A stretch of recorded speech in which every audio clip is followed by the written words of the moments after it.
Bonjour docteur Orban, on vient d'aller voir 100 jeunes qui sont staff dans des mouvements de jeunesse. C'était leur temps d'unité. Qu'en retenir? En tout cas, ce qui était super, c'était de parler d'alcool avec des jeunes, contrairement à ce qu'on pense. Même si certains pensent que l'alcool, c'est pas cool, eh bien, pour eux, l'alcool, c'est cool et c'est cool d'en parler aussi. Ça, c'est la première chose. Ils étaient intéressés, on a pu interagir.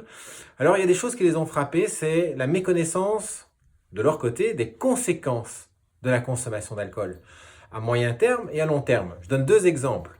Ils vont concerner les filles, par exemple.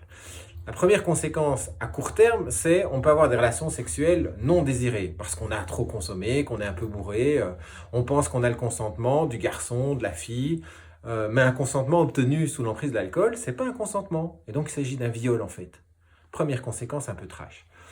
Une autre conséquence à long terme qui concerne les filles, c'est que l'alcool est un facteur de risque important de cancer du sein. Or, on sait qu'une femme sur 8 aura un cancer du sein et que ça se prépare déjà longtemps à l'avance. La consommation d'alcool, c'est un verre par jour tous les jours, ça augmente le risque de cancer du sein. 2 verres par jour tous les jours, ça double ce risque. 3 verres par jour tous les jours, ça triple ce risque.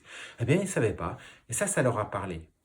Enfin, la troisième chose, c'est ils étaient demandeurs et ils étaient contents qu'on parle d'alcool sans culpabilisation, sans moralisation, sans jugement, sans dire tu dois, il faut, c'est bien, c'est pas bien. Non, on leur a jamais dit de ne pas boire d'alcool. On leur a dit buvez de l'alcool, amusez-vous, mais sachez quel est le produit que vous utilisez et comment bien l'utiliser. Alors si vous aussi vous êtes intéressé, allez déjà sur alcool-ce-qu'on-ne-vous-a-jamais-dit.com ou sur Alcool et moi sur TikTok. Continuez, on en fait. Et puis bientôt, on vous sort un bouquin pour ça.